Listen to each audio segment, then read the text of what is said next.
Sophia Hale, a black delivery girl, braked her worn-out bicycle right in front of the towering Bel-Air mansion, glancing at the 24 cups of coffee in her bag and silently hoping the tip would be enough to fix her bike. Then suddenly a desperate scream shattered the quiet. Through the window, she spotted nearly 20 doctors, crowding around a dying man frozen, unsure what to do. Acting on instinct, Sophia ran to the front door with nothing but her old torn bag in hand. But what she did in the next 2 minutes would leave everyone inside stunned. Before we go back, let us know where you're watching from. And subscribe, because tomorrow I've got something extra special for you.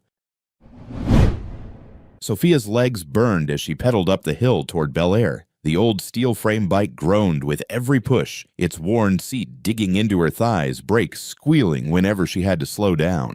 24 cups of premium coffee sat in the carrier behind her, carefully balanced in their expensive holders. She'd packed them herself at 5 a.m. after clocking out from her warehouse shift at 2.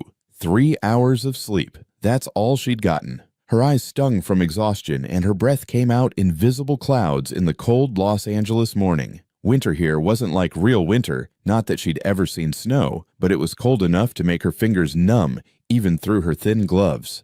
"Don't be late, Sophia," she muttered to herself, repeating what her supervisor had told her yesterday. The Langford estate always tips well, but they expect precision. Not a minute late, not a single spill. She checked her phone. 7:43 a.m., 17 minutes to spare.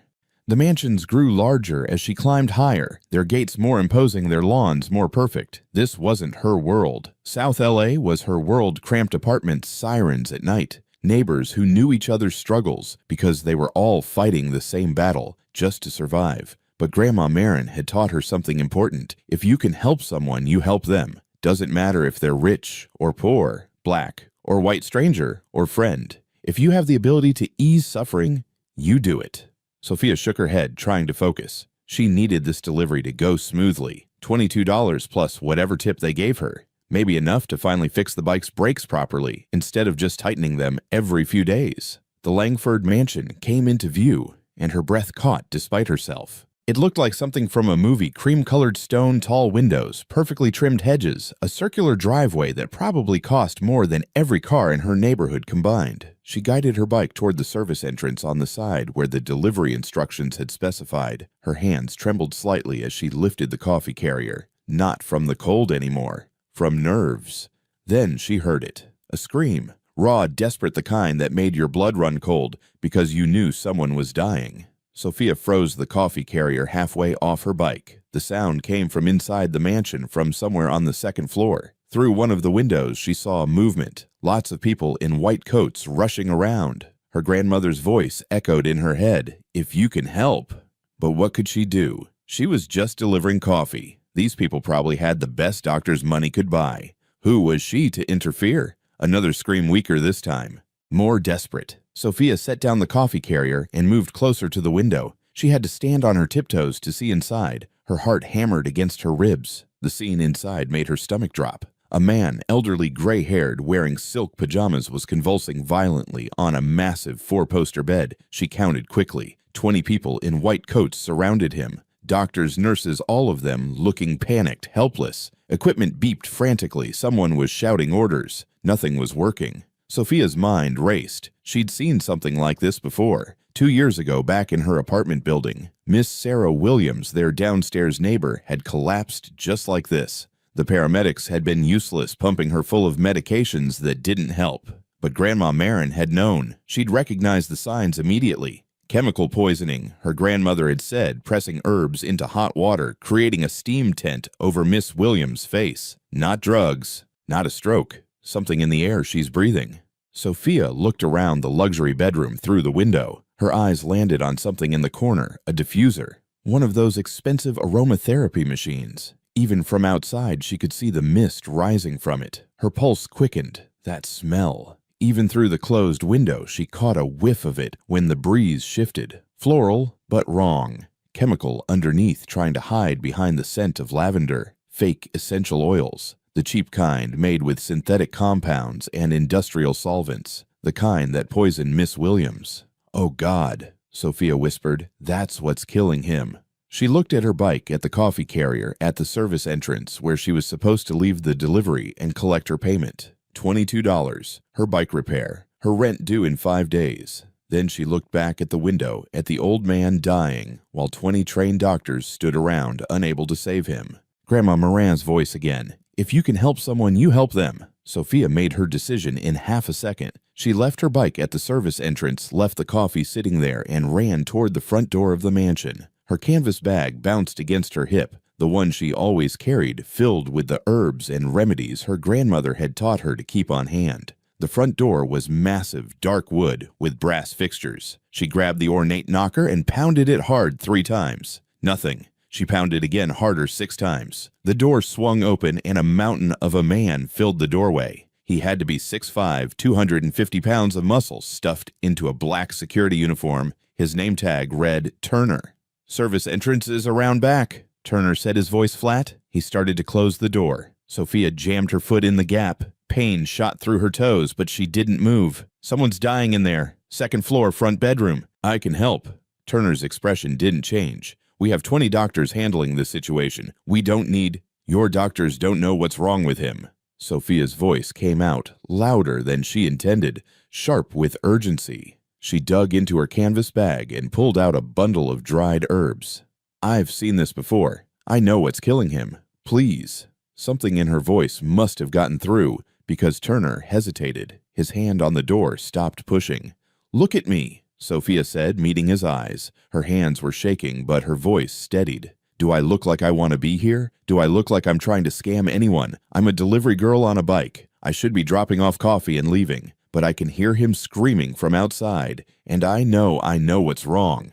Turner studied her face. His jaw worked like he was chewing over a decision. Please, Sophia said again, softer this time. If I'm wrong, throw me out. Call the cops. I don't care. But if I'm right and you don't let me try, that man dies. Another scream from upstairs, weaker now, fading. Turner stepped back and opened the door. You've got 2 minutes to convince Mr. Richard Langford not to have you arrested. Sophia didn't wait. She pushed past him into the marble foyer, her worn sneakers squeaking on the polished floor, and ran toward the curved staircase she could see at the far end. Turner's heavy footsteps pounded behind her, but he wasn't stopping her. The screaming had stopped. That was worse. Sophia took the stairs 2 at a time, her canvas bag slapping against her side, her breath coming in gasps. She'd never run so fast in her life. At the top of the stairs, she saw an open door, bright lights spilling out, voices raised in panic. She burst into the room. 20 pairs of eyes turned toward her. 20 people in pristine white coats surrounding a bed where an old man lay, jerking weakly foam at his lips, his skin an alarming shade of gray-blue. And standing at the foot of the bed was a man in his early 30s, tall and lean, wearing an expensive suit that hung wrong on him like he'd lost weight recently. His eyes were bloodshot, his hair disheveled, his hands gripping the bedpost so hard his knuckles had gone white. Richard Langford. She recognized him from the news. Tech billionaire. His father was Harrison Langford, the man dying in front of them. Who the hell are you? One of the doctors demanded. But Richard Langford was staring at Sophia, at her canvas bag, at her cheap jacket, at the desperation in her eyes that probably mirrored his own. I'm nobody, Sophia said, her voice cutting through the chaos. She stepped forward, ignoring the doctors moving to block her. But I know what's killing him, and if you give me 2 minutes, I can save his life. Richard Langford's bloodshot eyes locked onto Sophia's face. For 3 seconds, nobody moved. The only sounds were the frantic beeping of monitors and Harrison Langford's labored, rattling breaths. Security, one of the doctors said sharply, a woman with silver hair and cold blue eyes. Her name tag read, Dr. Patricia Morrison, Chief of Neurology. Remove this person immediately. Turner's hand landed on Sophia's shoulder, but Richard raised his hand. Wait. Dr. Morrison's face flushed red. Mr. Langford, we cannot allow random civilians to interfere with... My father is dying, Richard said, his voice cracking on the last word. He looked like he hadn't slept in days, maybe weeks. Dark circles under his eyes, stubble on his jaw, his expensive suit wrinkled like he'd slept in it. You've been here for 48 hours, 20 of the best doctors money can buy, and he's getting worse. So yes, I'm going to wait and hear what she has to say. Sophia's heart hammered so hard she thought everyone in the room could hear it. She'd never been in a place this nice. The bedroom alone was bigger than her entire apartment. Crystal chandeliers, silk curtains, carpet so thick her feet sank into it, and all these doctors staring at her like she was insane. Maybe she was. "It's in the air," Sophia said, forcing her voice steady. She pointed at the corner of the room, at the sleek white diffuser releasing delicate wisps of mist. "That machine. What's in it is poisoning him." 3 doctors laughed. Actually laughed. Dr. Morrison crossed her arms. "That's a $700 aromatherapy diffuser filled with pure lavender essential oil. It's been tested and certified. It's not poisoning anyone." "When did the seizure start?" Sophia asked, looking at Richard. He blinked, surprised by the direct question. "About 2 months ago. Small ones at first. We thought it was stress or maybe early signs of dementia. But they got worse. 10 days ago they became severe. That's when we brought in the medical team." "And when did he start using that diffuser?" Richard's face went pale. He turned to look at the machine in the corner, and Sophia watched the realization hit him like a punch to the gut. "I gave it to him 2 months ago. I thought it would help him sleep better. He'd been complaining about insomnia." The room went quiet, except for the machines. Sophia stepped closer to the bed, ignoring the doctors trying to block her path. She needed to be sure. "Can I smell it? The oil in the diffuser." Dr. Morrison moved to stop her, but Richard nodded. "Let her." Sophia crossed to the corner, knelt beside the diffuser, and leaned close. The smell hit her immediately, sweet and floral on the surface, but underneath that sharp chemical tang. The same smell she'd noticed through the window. The same smell that had filled Miss Williams' apartment before Grandma Moran figured out what was wrong. "This isn't real lavender oil," Sophia said, standing up. Her hands were shaking, but her voice was clear. "It's synthetic. Probably made with cheap chemical compounds, could be diethyl phthalate or synthetic linalool or a dozen other toxins. They add artificial fragrances to make it smell like lavender, but when you heat it and breathe it in every night for weeks, it builds up in your system. It attacks the nervous system first, then the respiratory system." "That's absurd," Dr. Morrison snapped. "We've run every test imaginable. Blood work, MRI, CT scans, toxicology panels." "Did you test for synthetic fragrance compounds?" Sophia asked. The silence that followed told her everything. A younger doctor stepped forward, a woman with kind eyes and dark skin. Her name tag read Dr. Clara Wells. "Actually," she said, slowly looking at Dr. Morrison, "we didn't. Standard tox screens don't test for those unless specifically requested. We were looking for drugs, heavy metals, common poisons, not aromatherapy compounds." Dr. Morrison's jaw tightened. "This is ridiculous. We're taking medical advice from a delivery girl." "I'm not giving medical advice," Sophia said, meeting the older doctor's hostile glare. "I'm telling you what I've seen before. 2 years ago, my neighbor had the exact same symptoms. Same seizures, same coloring, same foam at the mouth. The paramedics couldn't figure it out. My grandmother did. She's a—" Sophia hesitated, knowing how this would sound. "She's an herbalist. She's been treating people in South LA for 40 years. More skeptical looks. She saw it in their faces. This girl from the poor part of town, talking about folk medicine, expecting them to believe her grandmother knew something they didn't. But Dr. Wells was listening. She moved to the diffuser, bent down, and took a careful sniff. Her expression changed immediately. "There is a chemical smell. I didn't notice it before because the lavender is so strong, but she's right. There's something artificial underneath." "Even if that's true," another doctor said, "removing the diffuser won't stop the seizures. The damage is done. His nervous system is compromised. We need to intubate and start him on." "No," Sophia said firmly. Everyone stared at her. "If you intubate him now, you're just giving the toxins more time to work through his system. What he needs is clean air and something to help his body process what's already in him." Richard's voice cut through the argument. "What did your grandmother do for your neighbor?" Sophia turned to face him. His eyes were desperate pleading. A billionaire's son reduced to begging for help from a 19-year-old girl on a bicycle. She cleared the air first, got rid of the source, and opened all the windows. Then she made a steam tent with specific herbs to help open his airways and support his liver. The liver is what processes toxins. And she used pressure points on his neck and wrists to help with circulation and to calm the nervous system. "Pressure points," Dr. Morrison said with contempt. "Unbelievable. Next, you'll tell us to balance his chakras."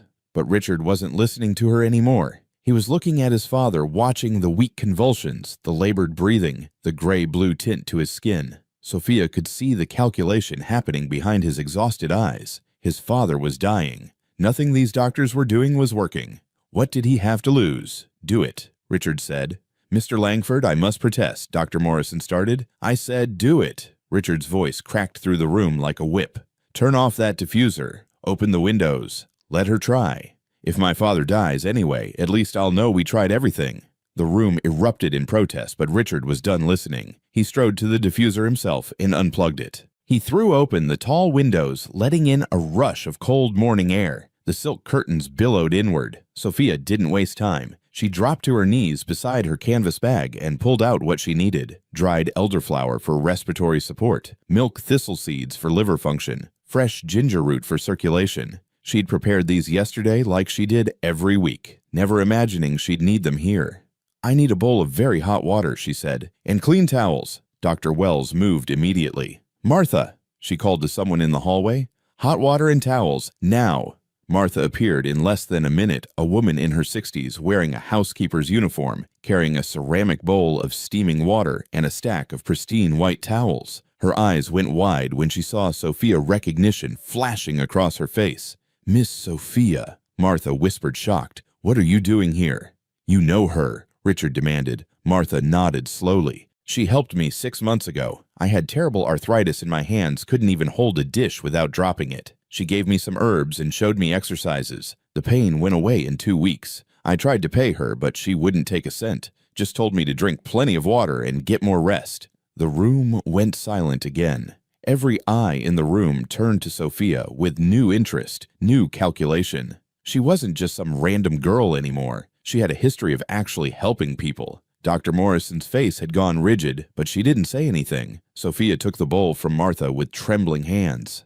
Thank you, she said quietly, then turned her full attention to Harrison Langford. Up close, she could see the severity of his condition. His lips were nearly purple, his breathing shallow and irregular, his fingers twitching with weak spasms. She worked quickly, crushing the dried herbs between her palms and dropping them into the hot water. The steam rose immediately, carrying the sharp, clean scent of elderflower and the earthier notes of milk thistle. She added the grated ginger last, and the steam intensified, filling the air around the bed with medicinal warmth. I need to create a steam tent over his face, Sophia said, looking at Dr. Wells, the only doctor who seemed genuinely open to what she was doing.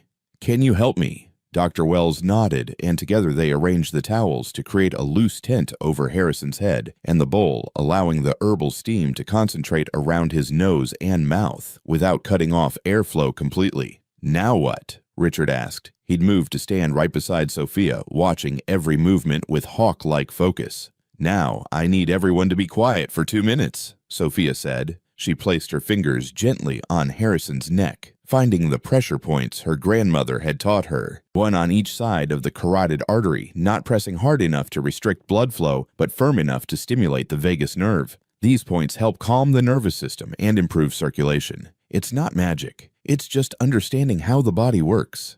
She could feel Harrison's pulse under her fingertips, rapid, irregular, weak. His skin was clammy and too cold. But as the herbal steam filled his airways, she felt the slightest change, a steadying in his heartbeat, a deepening of his breath.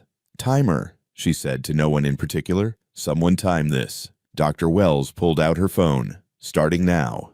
The room held its breath. 20 doctors, a billionaire's son, security guards in the doorway. Martha gripping her hands together in prayer, all of them watching Sophia's fingers on an old man's neck, watching the steam tent, watching for any sign of change. 30 seconds. No response. Harrison's convulsions continued, weaker now, but still present. Sophia moved her fingers to his wrists, finding the pressure points there. Her grandmother had called them life gates, places where you could influence the body's energy flow. Western medicine called them areas of high nerve concentration. Different words, same reality. 45 seconds. Still. No change. Sophia felt doubt creeping in.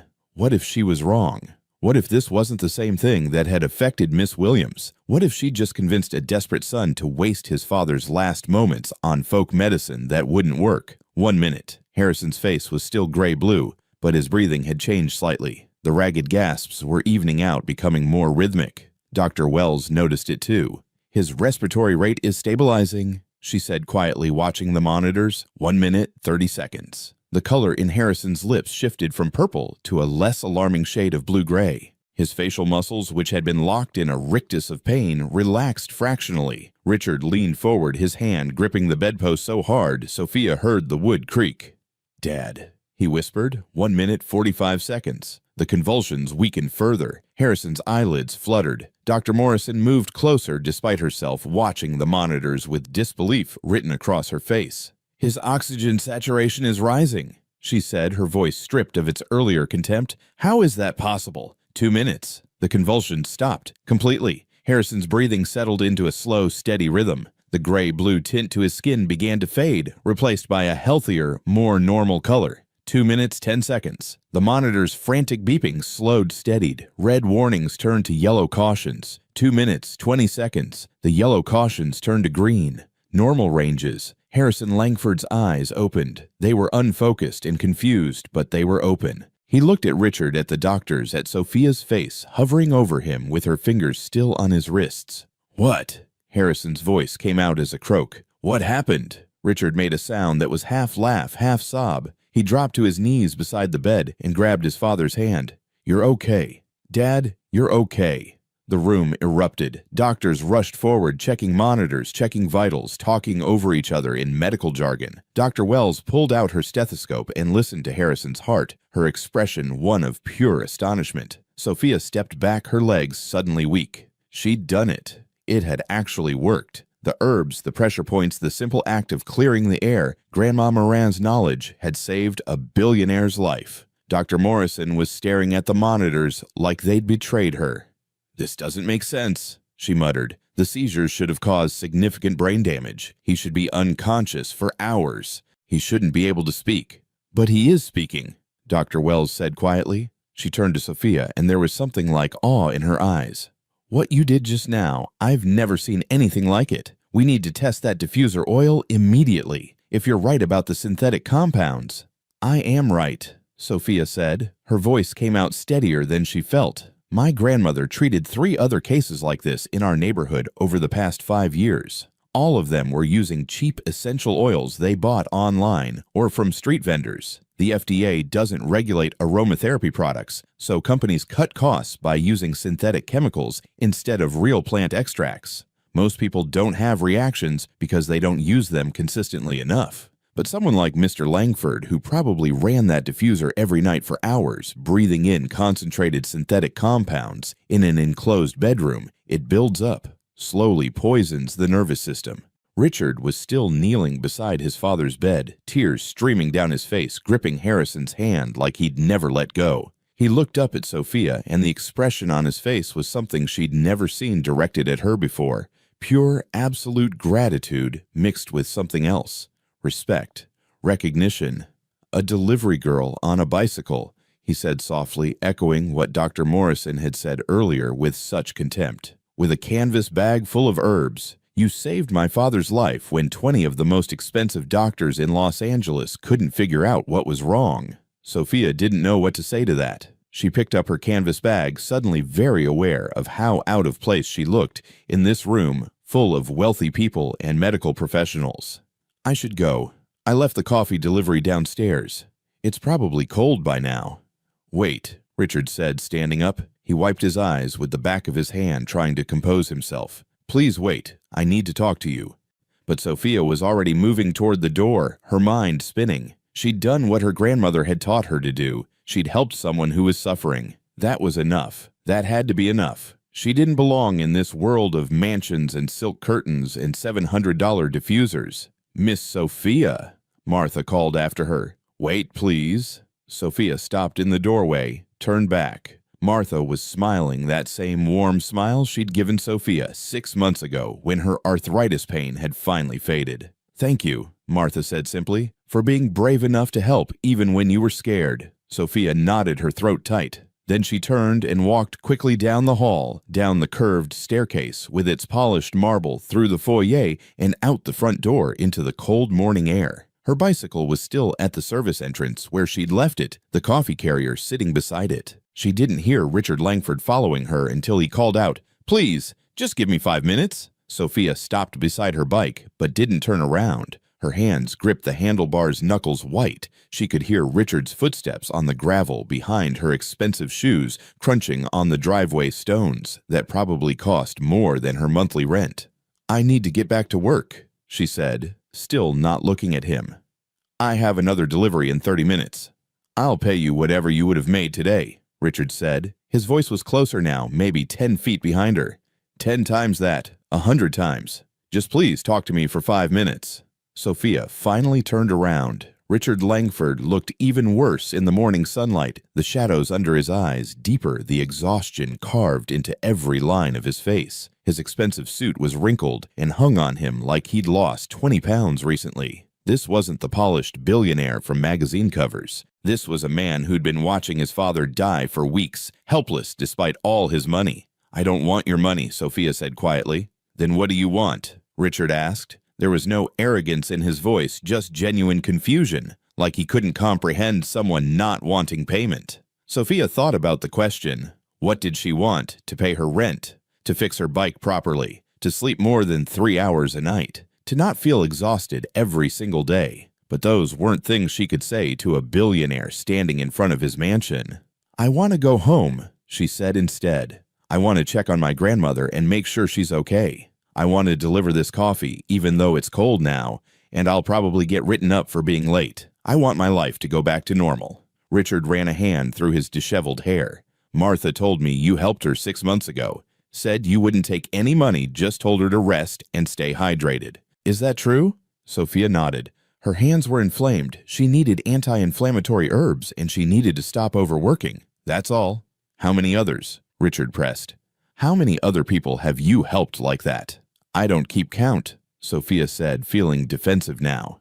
"My grandmother taught me that if you have knowledge that can ease suffering, you share it. You don't charge people who can't afford to pay. That's not what healing is about." Richard was quiet for a long moment, studying her face like he was trying to solve a puzzle. Then he said something Sophia didn't expect. "I had everything, every resource. I hired 20 doctors, brought in the best medical equipment, spared no expense. And I couldn't save my father. You have almost nothing, a bike with bad brakes, a canvas bag, some dried herbs, and you saved him in 2 minutes. Do you understand how that makes me feel?" Sophia didn't answer because she didn't know what to say. She could see the shame in his face, the guilt, the confusion of a man who'd learned that money couldn't buy the thing that mattered most. "I need to understand." Richard continued, his voice urgent now. "Where did you learn this? How does someone your age know things that trained doctors don't?" "My grandmother," Sophia said. "She's been healing people in South LA for 40 years. She learned from her mother, who learned from her mother. It's just knowledge passed down, that's all. Nothing special." "It's incredibly special," Richard said firmly, "and it's knowledge that deserves to be recognized, studied, validated. Your grandmother should be teaching this to medical students. There should be research done on these methods. People should know." "People do know," Sophia interrupted. "Poor people know. People in my neighborhood know. We've been using these remedies for generations because we can't afford your 20 doctors and your expensive hospitals. Just because rich people don't know about it doesn't mean it isn't valuable." The words came out sharper than she intended, but Richard didn't look offended. Instead, he looked thoughtful. "You're right," he said after a moment. "You're absolutely right. I'm sorry." Sophia blinked, surprised. Rich people didn't usually apologize to delivery girls. "Let me ask you a different question," Richard said. "If money wasn't an issue, if you could do anything, be anything, what would you want?" The question hit Sophia like a punch. She thought about it every night when she collapsed into bed after her warehouse shift. Thought about it every time she delivered coffee to mansions while her own stomach growled. Thought about it every time someone in her neighborhood got sick and couldn't afford proper medical care. "I'd want to learn both ways," she said quietly. "The old knowledge my grandmother has and the new knowledge from medical schools. I'd want to prove that they can work together, that they're both valid. I'd want to be a doctor who actually understands that healing isn't just about pills and procedures. It's about seeing the whole person, their environment, their life. And I'd want to help people in my community who can't afford help. People like my grandmother's been helping for decades." Richard nodded slowly, like she'd just confirmed something he'd been thinking. "How far did you get in school?" Sophia's cheeks burned. "I dropped out junior year of high school. I had to work full-time when my grandmother got sick. I've been meaning to get my GED. But I'm always working, and I'm too tired to study, and… She stopped herself. Why was she explaining her life to this stranger? What if I could give you that? Richard asked. What if I funded your education, GED, prep college, medical school, whatever it takes? What if I made it so you didn't have to work yourself to exhaustion just to survive? What if you could focus entirely on learning both types of medicine, traditional and modern, so you could help more people? Sophia stared at him. Why would you do that? Because I have hundreds of millions of dollars, Richard said simply. And this morning I learned that all that money couldn't save the person I love most in this world. A 19-year-old girl with a canvas bag full of herbs did what my money couldn't buy. That's not something I can forget. That's not something I should forget. I can't take charity, Sophia said, her pride flaring up. I won't be somebody's project. It's not charity, Richard said quickly. It's an investment. An investment in a better future, in knowledge that shouldn't be lost in someone who has the compassion and the intelligence to actually help people. My father is alive because you chose to help, even though you were scared. Even though you knew you might lose your job, might get thrown out, might get in trouble. You did it anyway because it was right. That kind of integrity is rare. It's worth investing in. Sophia's mind spun. Medical school. No more warehouse shifts. No more delivering coffee at dawn. Time to actually study, to learn to become the kind of healer she'd always dreamed of being. It was impossible. It was too much. I need to talk to my grandmother, she said. Of course, Richard said immediately. In fact, I'd like to meet her. I'd like to thank her personally for teaching you what she knows. Would that be all right? Sophia thought about her grandmother's tiny apartment, the peeling paint, the ancient furniture, the neighborhood with its sirens and broken streetlights. Then she thought about Grandma Morin herself, proud, sharp, no-nonsense, a woman who'd never bowed to anyone rich or poor. She'll want to meet you too, Sophia said. But I'm warning you now, she doesn't impress easily. She won't care about your money or your mansion. She'll want to know if you're serious, if your word means anything, if this is real, or just something you'll forget about in a week. Richard smiled for the first time since Sophia had met him. It was tired and sad, but genuine. I look forward to meeting her, he said. When can we talk, today, tomorrow? Tomorrow evening, Sophia decided. That gives me time to explain everything to her, and it gives you time to think about whether you really mean this. Because if you're not serious, don't come. Don't get her hopes up. Don't get my hopes up. We're used to disappointment, but we don't need more of it. I'm serious, Richard said. His voice was steady, certain. I'll be there tomorrow evening. Just tell me when and where. Sophia gave him the address, watched his face carefully for any reaction to the rough neighborhood, any sign of judgment. But he just pulled out his phone and typed it in without comment. 6 o'clock, Sophia said. Don't be late.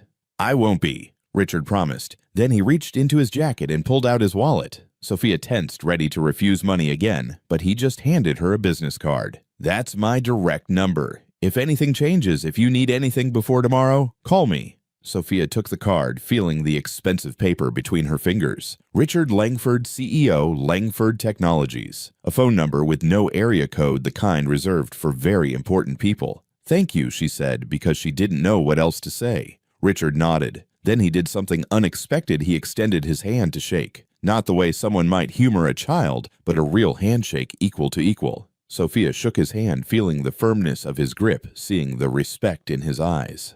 Thank you for saving my father, Richard said quietly. I owe you everything.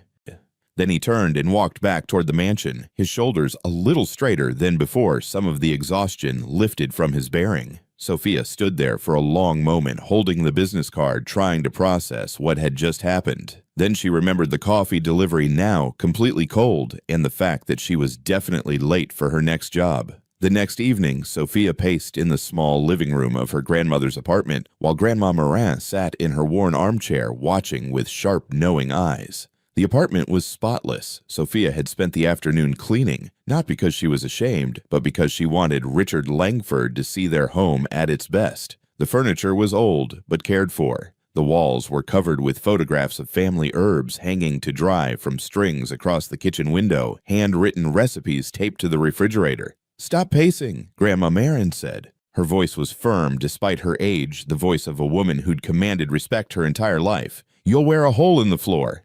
What if he doesn't come? Sophia asked, checking her phone for the 10th time in 5 minutes. What if he changed his mind? What if this whole thing was just something he said in the moment because he was emotional, and now that he's had time to think about it? Then he's a fool, Grandma Maran said calmly. But something tells me he's not a fool. Sit down, child. You're making me nervous. Sophia sat on the old couch, springs creaking under her. She'd told her grandmother everything. The desperate run into the mansion, the confrontation with the doctors, the diagnosis, the 2 minutes and 20 seconds that saved Harrison Langford's life. Grandma Marin had listened without interrupting, her weathered hands folded in her lap, her expression unreadable. When Sophia finished, her grandmother had been quiet for a long moment. Then she'd said, "You did well. You honored what I taught you. You helped someone who needed help even though you were scared. That's what matters." But she'd also said, "If this man comes tomorrow and makes promises, we need to be very careful. Rich people make promises all the time. They mean them in the moment. But when the emotion fades and the reality of following through sets in, those promises often disappear like morning fog." At exactly 6 o'clock, there was a knock on the door. Not aggressive, not timid, confident and respectful. Sophia opened it to find Richard Langford standing in the hallway, and she almost didn't recognize him. He'd cleaned up, fresh suit, properly fitted this time. Hair combed, the exhaustion still present in his face, but managed better. Behind him stood an older man with silver hair, leaning on a cane, but standing upright with dignity. Harrison Langford, the man she'd saved just yesterday. He looked weak but alive, his color good, his eyes clear and focused. "Miss Sophia," Harrison said, his voice still a bit rough but strong. "I wanted to come personally to thank the young woman who saved my life." Sophia stepped back, holding the door open. "Please come in." They entered the small apartment, and Sophia watched their faces carefully for any sign of judgment, any subtle condescension. But Richard's expression was neutral, professional, and Harrison looked around with something like appreciation, his eyes lingering on the dried herbs, the photographs, the well-worn furniture that spoke of a life lived fully, if not expensively. Grandma Morin hadn't stood up. She remained in her armchair, regal as a queen on a throne, studying the two men with eyes that missed nothing. "Mrs. Marin," Richard said, crossing to her and extending his hand. "I'm Richard Langford. This is my father Harrison. We're both deeply grateful for the knowledge you passed on to your granddaughter. You saved my father's life." Grandma Marin shook his hand, her grip still firm despite her age. "Sophia saved his life. I just gave her the tools. She had the courage to use them." "May we sit?" Harrison asked, gesturing to the couch with his cane. "Please," Grandma Morin said. They sat, Richard helping his father settle onto the couch, careful of his still recovering body. Sophia remained standing by the door, nervous energy keeping her in motion.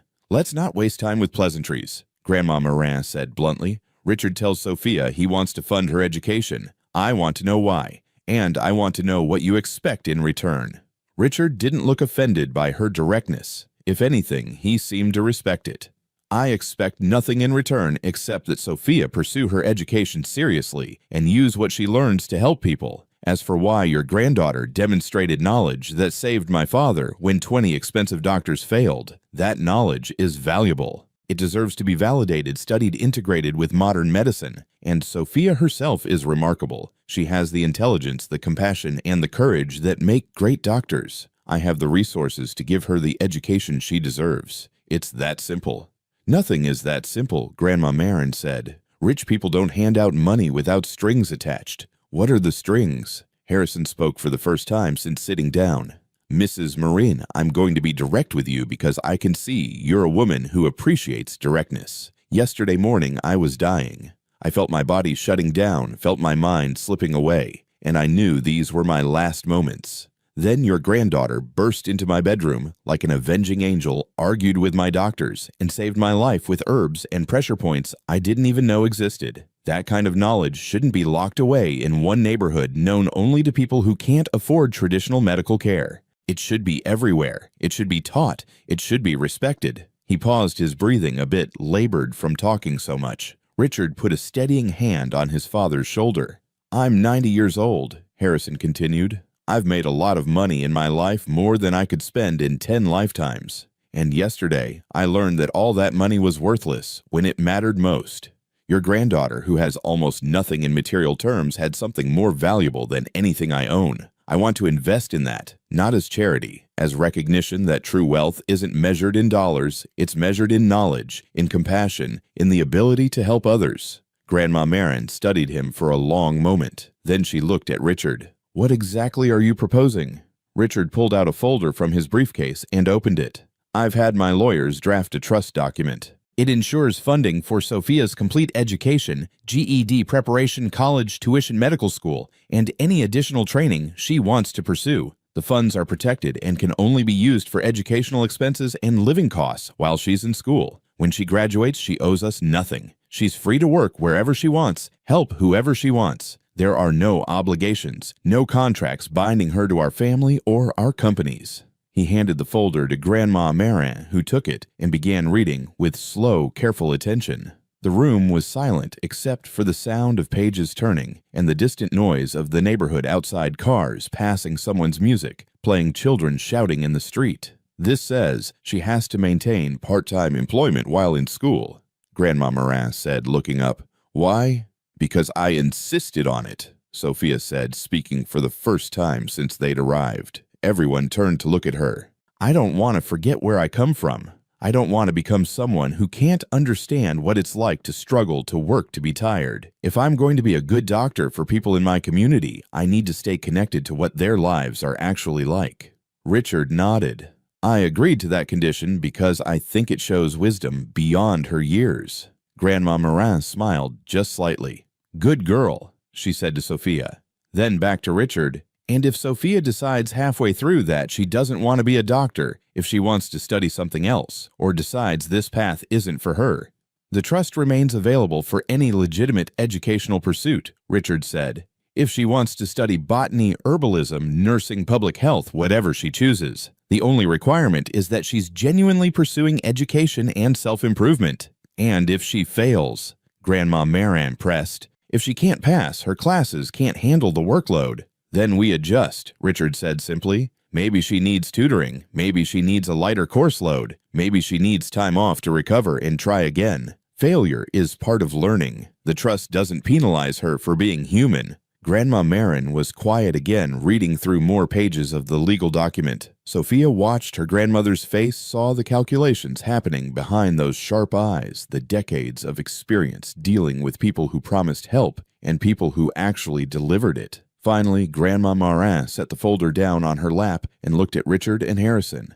I have conditions, she said. Of course, Richard said. First, Grandma Marin said, holding up one finger, Sophia continues to live here with me while she's doing her GED and undergraduate work. I want her to have stability, to be grounded. When she goes to medical school, if she needs to move, that's fine. But for now, she stays home. Agreed, Richard said immediately. Second, Grandma Marin continued, holding up a second finger. Someone from my choosing a lawyer, I trust not yours, reviews this document and confirms there are truly no hidden obligations or strings attached, and that lawyer gets paid by you for their time. Done, Richard said. I'll provide a list of independent legal firms, and you can choose anyone you want. We'll cover all costs. Third, Grandma Marin said, her voice hardening. If you break this promise, if you pull funding or add conditions or try to control Sophia's choices in any way, I will make sure everyone knows. Every newspaper, every media outlet, every person in this city will hear about how Richard Langford promised to help the girl who saved his father's life and then betrayed her. Do you understand? Richard didn't flinch.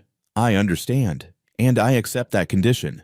Fourth and final, Grandma Marin said, Sophia doesn't owe you gratitude. She doesn't owe you loyalty. She doesn't owe you her time beyond her studies. You're giving her an opportunity, yes, but she earned this opportunity by having the courage and knowledge to save a man's life. This isn't charity. This is payment for value delivered. Are we clear? Perfectly clear, Harrison said, speaking up again. His voice was stronger now, more certain. Mrs. Marin, I like you. You're protecting your granddaughter the way I'd protect my son. You're smart to be suspicious of wealthy people bearing gifts. But I promise you on my life that Sophia saved, we will honor every word of this agreement. And if we don't, you have my permission to destroy our reputation in exactly the way you described. Grandma Marin studied him for another long moment. Then slowly she nodded. All right, we have a deal, but I'm still having my lawyer review this before Sophia signs anything. Absolutely, Richard said, visible relief crossing his face. Thank you. Thank you for trusting us enough to even consider this." Grandma Marin looked at Sophia, who'd been standing frozen by the door, barely breathing. "Come here, child." Sophia crossed to her grandmother's chair and knelt beside it. Grandma Marin took her hand, her weathered fingers wrapping around Sophia's smooth ones. "This is your choice," Grandma Marin said quietly. "Not mine, not theirs, yours. Do you want this? Do you want to walk this path?" Sophia thought about it, really thought about it. The years of study ahead, the exhaustion of juggling school and work, the fear of failing, of not being smart enough, of not belonging in those spaces. But she also thought about Mrs. Williams' arthritic hands healing, about Harrison Langford breathing steadily after she'd helped him, about all the people in her neighborhood who needed help and couldn't afford it. "Yes," Sophia said firmly. "I want this. I want to learn everything I can so I can help more people. I want to prove that your knowledge matters, that it deserves respect. I want to become a doctor who sees the whole person, not just their symptoms. I want this more than anything." Grandma Marin smiled, pride shining in her eyes. "Then you'll do it, and you'll do it well." She released Sophia's hand and looked back at Richard and Harrison. "We'll be in touch after my lawyer reviews the documents. If everything checks out, Sophia will start her GED preparation within the month." Richard stood and Harrison followed more slowly. "Thank you," Richard said again, "for this opportunity to make a real difference." "Don't thank me yet," Grandma Marin said. "Thank me when Sophia graduates medical school and starts actually helping people." As they walked to the door, Harrison paused and turned back. "Mrs. Marin," he said, "would you teach me about the herbs you use, about the knowledge you have? I'd like to understand what saved my life." Grandma Marin's expression softened just slightly. "Come back next week. We'll talk about herbs and healing. But fair warning, I'm a tough teacher." Harrison smiled. "I look forward to it." After they left, Sophia sat on the couch, still processing everything that had just happened. Grandma Marin watched her granddaughter with satisfaction. "You're going to change things, Sophia," Grandma Marin said quietly. "Not just for yourself, for everyone in this neighborhood who's ever been dismissed by doctors who didn't understand their lives. For everyone who needs help but can't afford it. You're going to build a bridge between two worlds." "I'm scared," Sophia admitted. "Good," Grandma Marin said. "Fear means you understand how important this is. Now let's get to work. Your studies start now." 4 years later, Sophia stood in the university library at midnight, surrounded by textbooks and research papers, her final undergraduate semester almost complete. She'd done it GED in 4 months associate degree with honors, now finishing her bachelor's in biology with a minor in ethnobotany. Medical school applications were already submitted. Everything was falling into place. Her phone buzzed.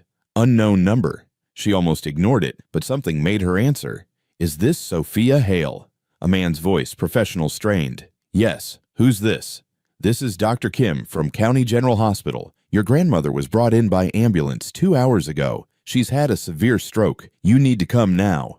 The textbooks fell from Sophia's hands, pages fluttering across the library floor. She didn't remember grabbing her bag, didn't remember running to the bus stop, didn't remember the 30-minute ride that felt like 30 hours. All she could think was that this morning Grandma Marin had been fine. She'd made breakfast, complained about Sophia studying too hard, reminded her to drink water and eat properly. This morning, everything had been normal. The hospital was too bright, too loud, too full of that antiseptic smell that Sophia had come to associate with death. She found Dr. Kim in the ICU waiting room, a tired-looking man in his 40s, with kind eyes that had seen too much suffering. "Your grandmother suffered a massive stroke in the left hemisphere of her brain," Dr. Kim said, gently leading Sophia to a quiet corner. "The damage is extensive. She's on life support right now. A ventilator is breathing for her medications are maintaining her blood pressure. We've done everything we can, but the reality is that the brain damage is severe. She's not conscious and likely won't regain consciousness." Sophia heard the words, but they didn't make sense. Grandma Marin was strong, sharp, invincible. She'd survived 68 years in a neighborhood that broke people had raised Sophia after her parents died, had taught hundreds of people how to heal themselves. She couldn't just be gone.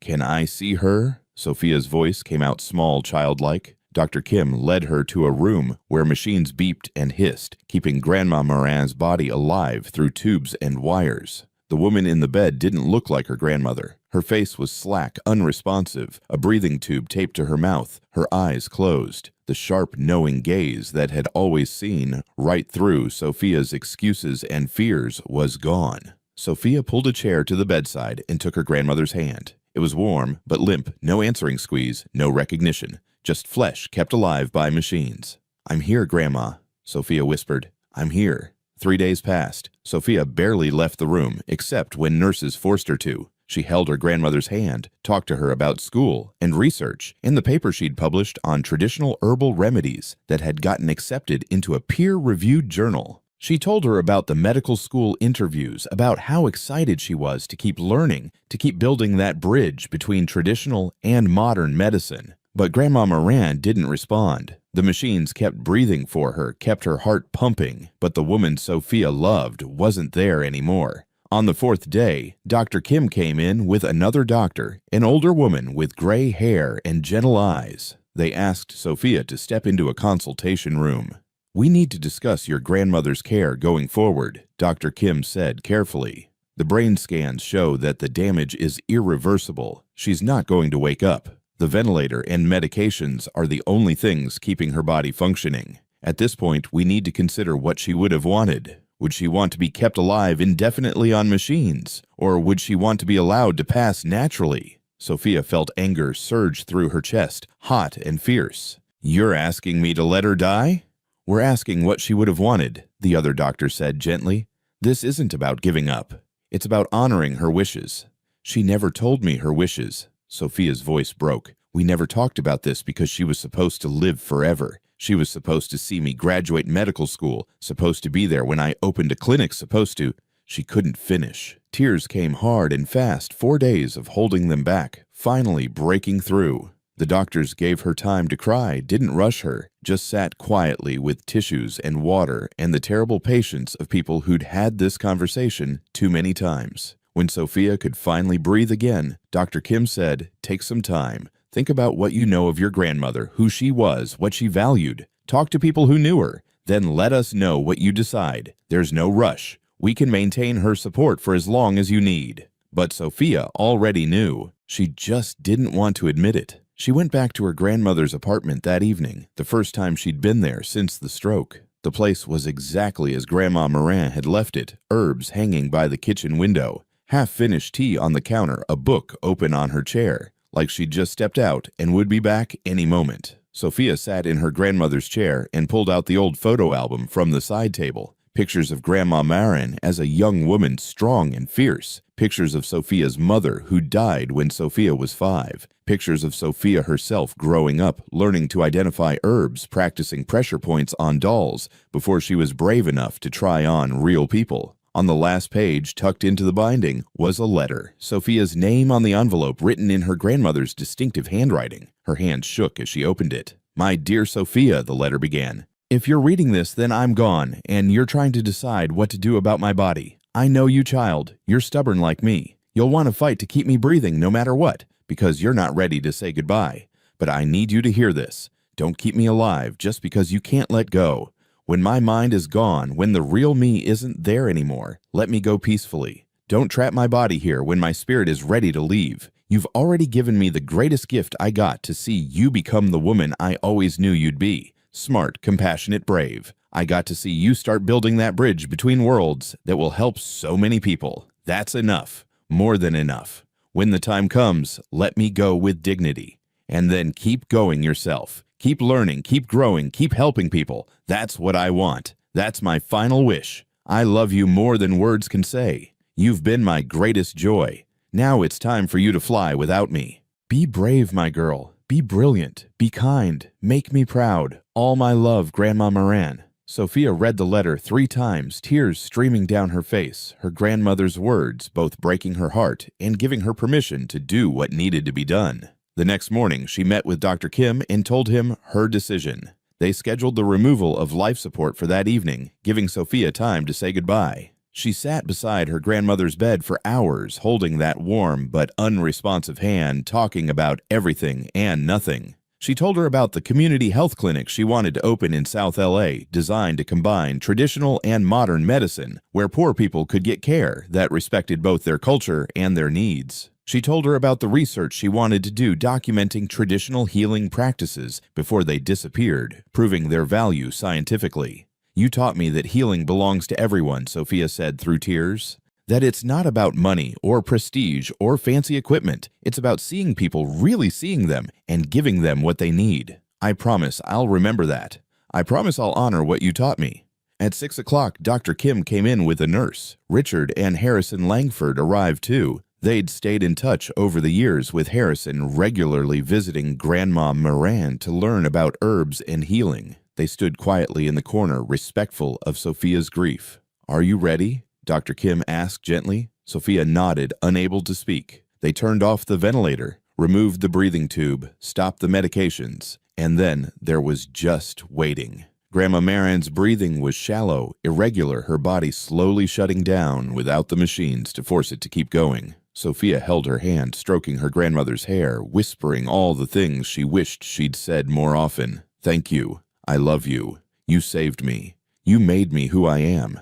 10 minutes passed. 20. 30. Then impossibly, Grandma Moran's eyes opened. Just barely, just for a moment, but they were open, and they were focused on Sophia's face. "Grandma," Sophia gasped. Her grandmother's lips moved. No sound came out because of the damage from the breathing tube, but Sophia could read the words, "Proud of you." Then a squeeze of her hand so faint, Sophia almost missed it. "I love you," Sophia whispered. "I love you so much. Thank you for everything." Grandma Maran's eyes closed again. Her breathing grew slower, more peaceful. Her hand relaxed in Sophia's grip.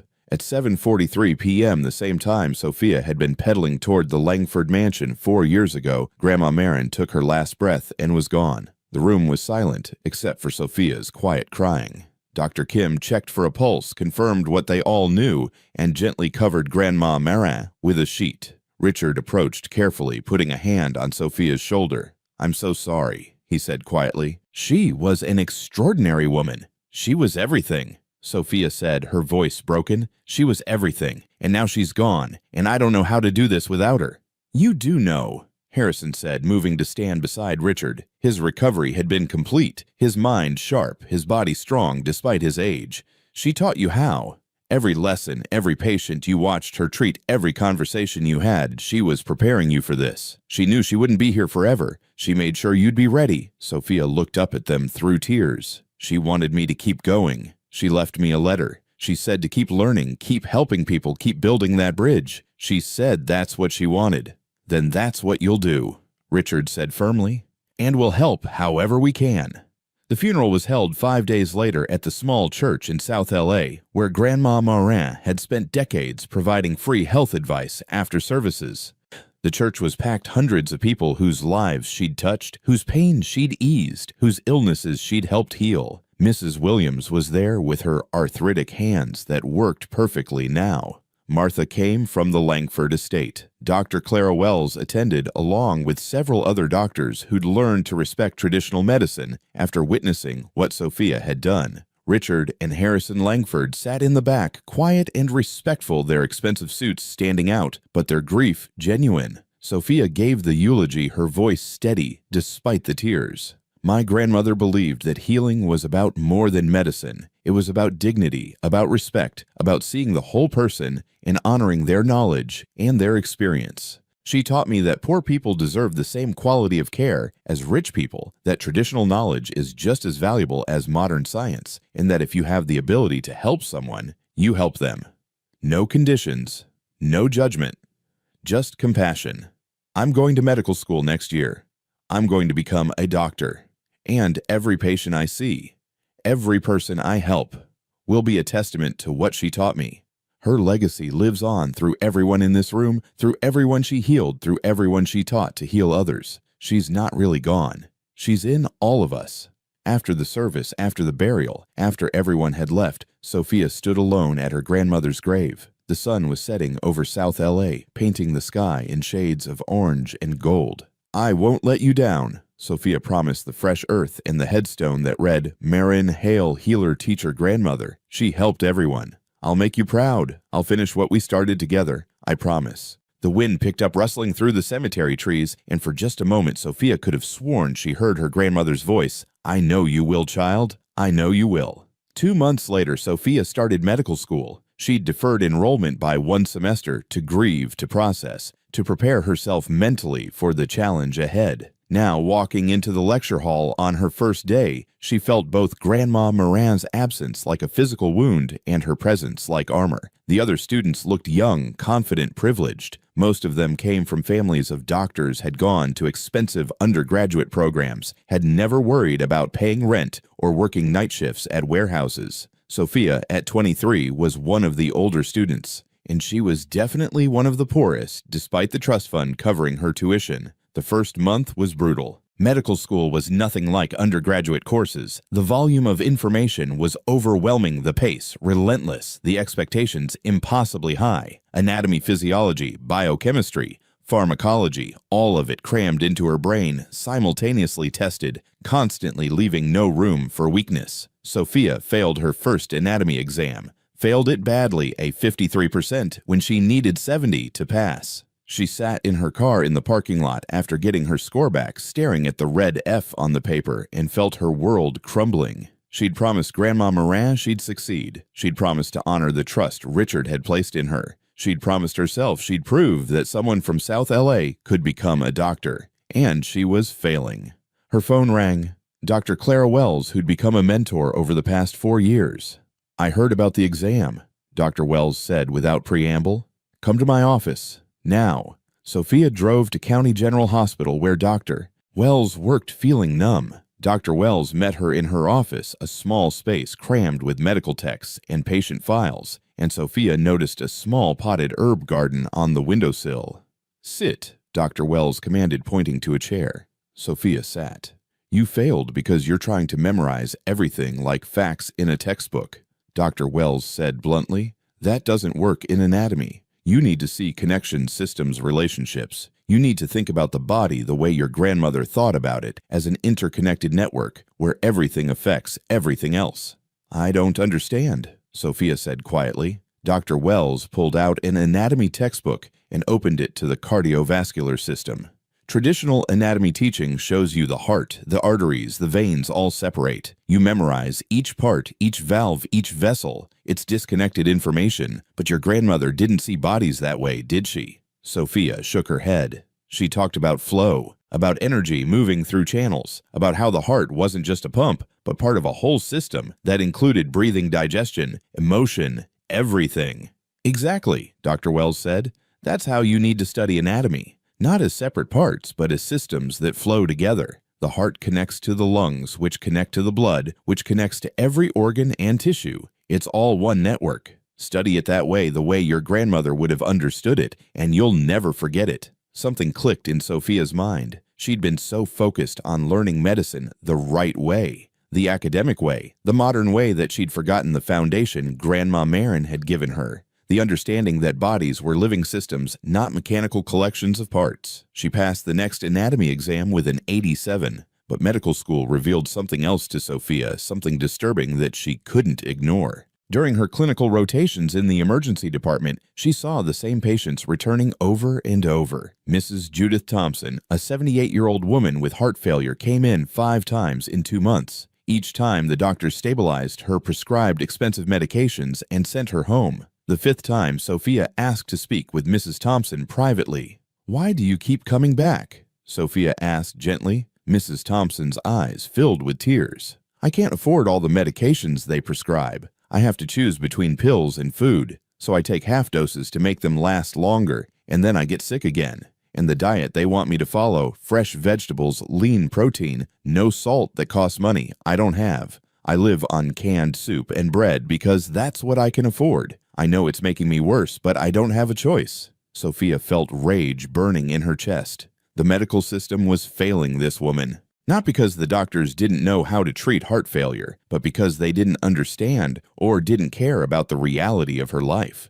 "What if I could help you?" Sophia asked. "Not with expensive medications, but with herbs and diet changes that won't cost much. My grandmother treated people with heart conditions for years using hawthorn berry tea and hibiscus tea, both of which are cheap and effective. Combined with some simple exercises you can do at home, you might feel better without needing as many prescriptions."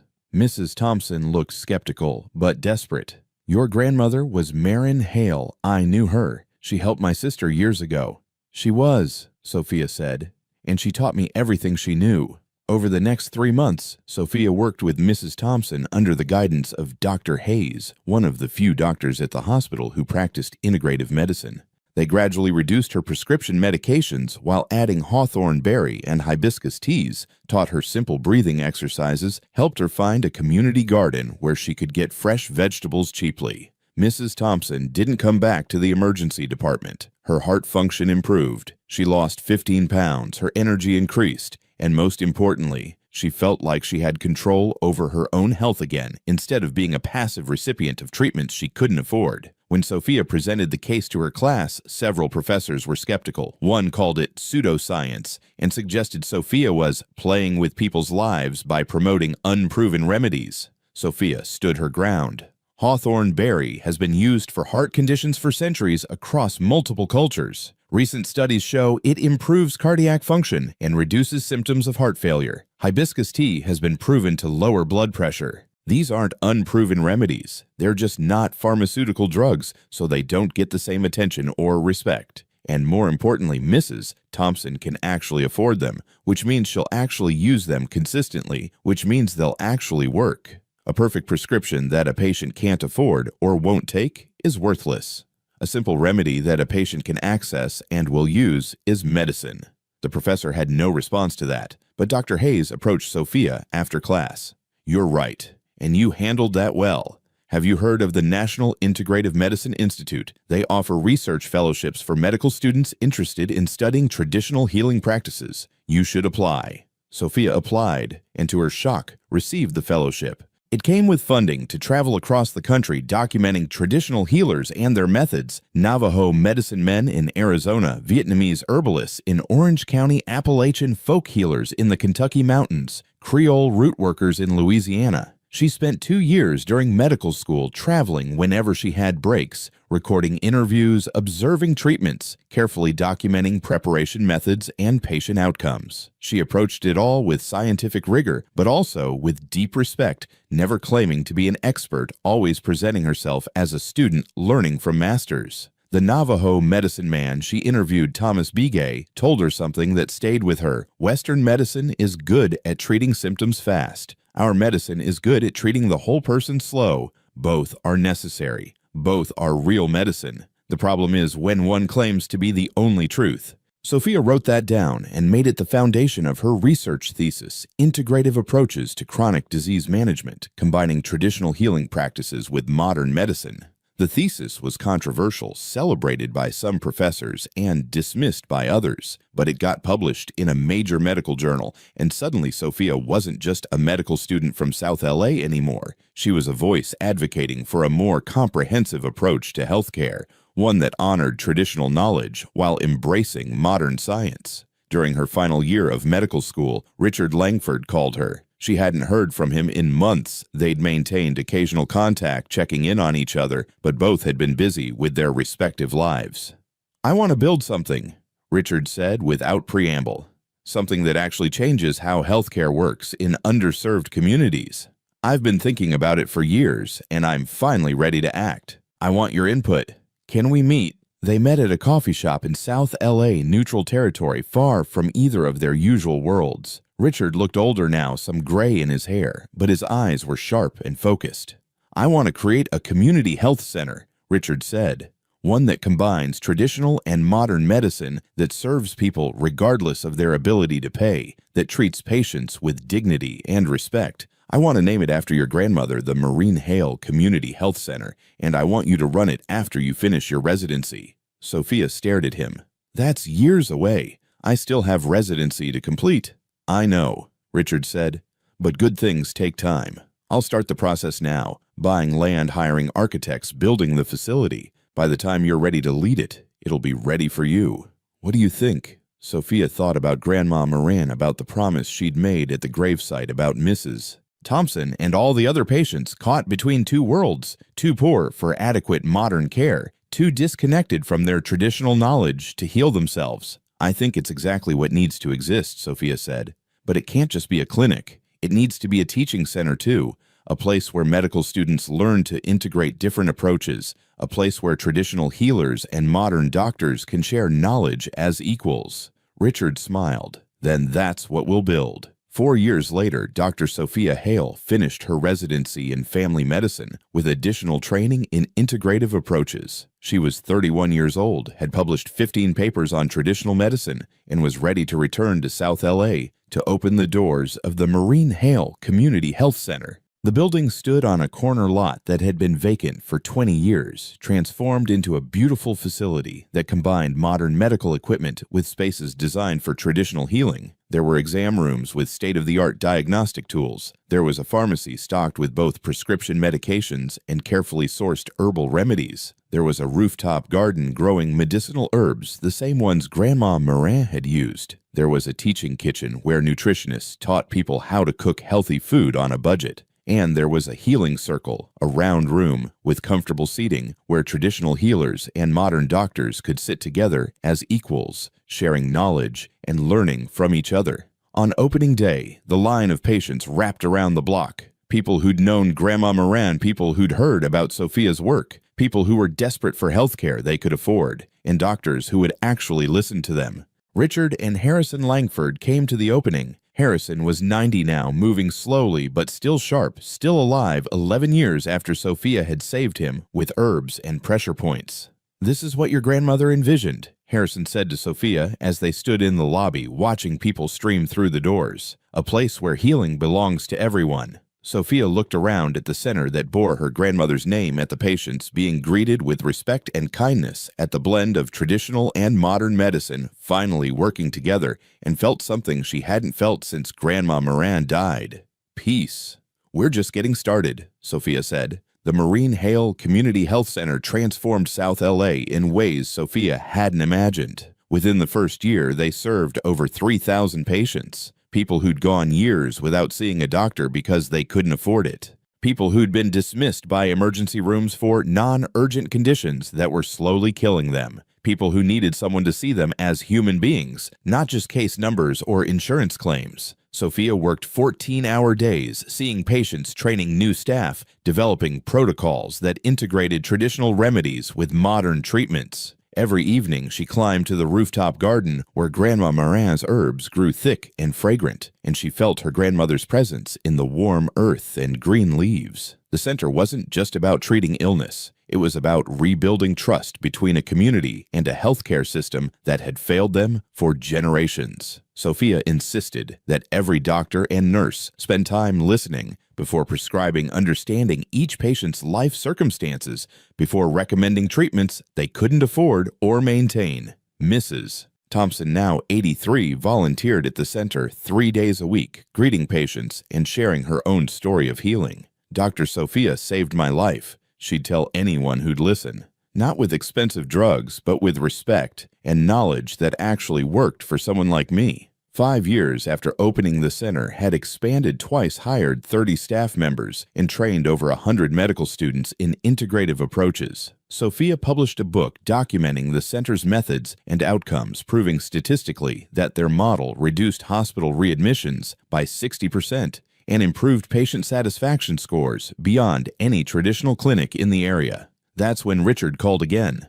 "My father wants to see you," Richard said. His voice was different, heavier, sadder. "He doesn't have much time left. He's asking for you specifically." Sophia drove to the Langford mansion the next day, her old feelings of not belonging long replaced by a quiet confidence. She'd earned her place in any room through years of hard work and proven results. The mansion looked the same, imposing, beautiful, surrounded by perfectly manicured grounds, but she no longer felt intimidated by it. Turner, the security guard who'd tried to stop her 12 years ago, opened the door with a warm smile. "Dr. Hale," he said respectfully, "Mr. Langford is waiting for you in the garden." She found Harrison in a wheelchair under a massive oak tree wrapped in blankets despite the mild California weather. He was 95 now, his body finally giving out after years borrowed from death. But his eyes were still clear, still sharp, still fully present. "Sophia," he said, his voice weak but warm. "Thank you for coming." She pulled up a chair beside him, taking his thin hand in hers. "Of course I came. Your family." Harrison smiled at that. "Family." "Yes." The girl who saved my life 12 years ago with herbs and courage has become family. Life is strange and beautiful, isn't it? It is, Sophia agreed. I'm dying, Harrison said bluntly. My doctors give me a few weeks, maybe a month. My body is shutting down, and unlike last time, there's no poison to remove, no simple fix. It's just time. I'm 95. I've lived a full life. I'm ready. Sophia felt tears pricking her eyes, but didn't let them fall. What can I do for you? I want to die peacefully, Harrison said. Not in a hospital hooked to machines. Here in my garden with dignity. Richard wants to fight it, wants to try every treatment, but I'm asking you to help him understand. Help him let me go the way your grandmother went, with grace. Sophia nodded slowly. I'll talk to him. There's something else, Harrison continued. He gestured to Richard, who'd been standing quietly nearby. Richard approached with a folder. My father revised his will, Richard said, his voice tight with emotion. He's leaving a substantial amount to expand your work. Harrison's hand tightened slightly on Sophia's. $70 million, he said, for the Marine Hale Centers plural. I want you to replicate what you've built in South LA across the country, South Chicago, East Detroit, South Bronx, rural Mississippi, the Navajo Nation, everywhere that people are forgotten by the healthcare system. I want centers that honor your grandmother's legacy and your vision. Sophia couldn't speak. $70 million, enough to change thousands of lives, to train hundreds of doctors to prove that integrative medicine worked not just in one neighborhood but everywhere. Why? She finally managed. Because 12 years ago I learned that true wealth isn't money, Harrison said simply. It's knowledge, compassion, and the courage to help others. You have all three. You've proven what's possible. Now I'm giving you the resources to prove it on a larger scale. The only conditions are these: keep the mission pure, never chase profit over people, and continue seeing patients yourself. Don't become an administrator so removed from the work that you forget why it matters. I promise, Sophia said, tears finally falling. I promise I'll honor this gift the way you honored what I did for you. Harrison smiled.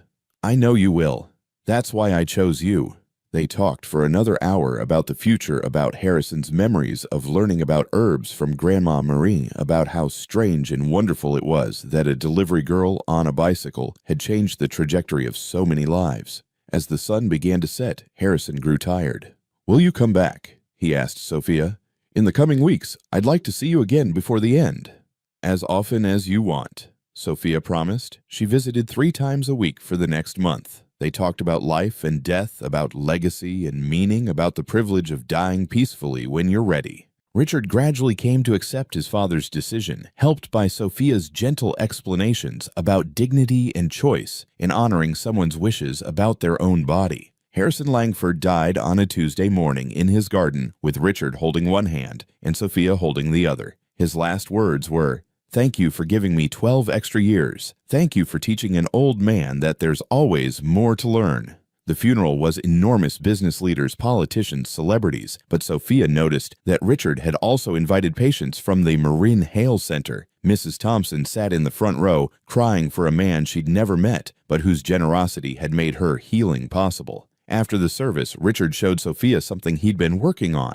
In the garden where Harrison had died, workers were installing a bronze sculpture. It showed 2 figures sitting at a kitchen table, heads bent together over bundles of herbs. The details were exquisite: the weathered hands, the focused expressions, the sense of knowledge being shared. The plaque at the base read, Marin Hale and Harrison Langford, 2 people from different worlds who together changed how we heal. He designed it himself, Richard said quietly. Spent his last months working with the sculptor to get every detail right. He wanted people to understand that the connection between your grandmother and our family wasn't about charity or obligation. It was about mutual respect, about recognizing that wisdom exists everywhere if you're humble enough to see it. Sophia traced her fingers over the bronze version of her grandmother's face, rendered with such care and accuracy that she could almost hear Grandma Moran's voice. "See, child, I told you you'd do great things." 20 years after Sophia had pedaled her bicycle up to the Langford mansion with cold coffee and desperate courage, she stood on a stage at the National Healthcare Innovation Conference. The auditorium held 2,000 people: doctors, researchers, policymakers, healthcare administrators. Behind her, a screen displayed a map of the United States dotted with 60 red markers, 60 Marine Hale community health centers serving over 500,000 patients annually. But Sophia wasn't the one speaking. She stood to the side, watching Dr. Maya Williams take the podium. Maya had been 8 years old when she'd given Sophia a small potted mint plant from her grandmother's garden, a thank you gift, after Sophia had helped her grandmother with chronic migraines. Now, she was 38, the national director of the Marine Hale Network, brilliant and passionate, and carrying forward everything Sophia had built. It all started because one woman made a choice. Maya said, her voice strong and clear. Sophia Hale was 19 years old, exhausted from working all night delivering coffee to pay her rent. She heard someone screaming in a mansion where she didn't belong, and she made the choice to help anyway. She risked her job, her safety, her dignity, because her grandmother had taught her that healing belongs to everyone. The audience was silent, listening intently.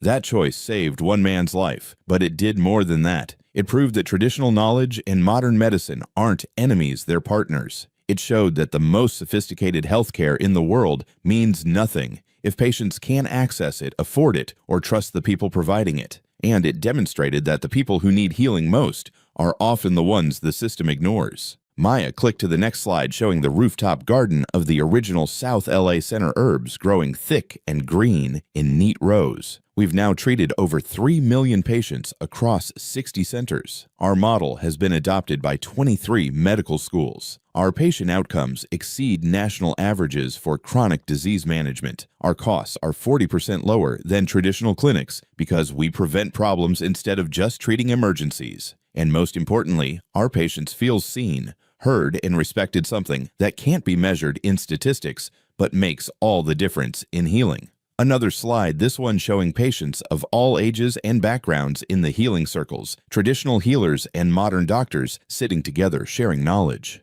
We're expanding to 75 centers next year, including our first international location in rural Mexico. We're training a new generation of doctors who understand that healing is about the whole person, body, mind, spirit community. We're proving every single day that Marine Hale's vision wasn't just a dream, it's the future of healthcare. The audience erupted in applause. Maya stepped back from the podium and gestured to Sophia.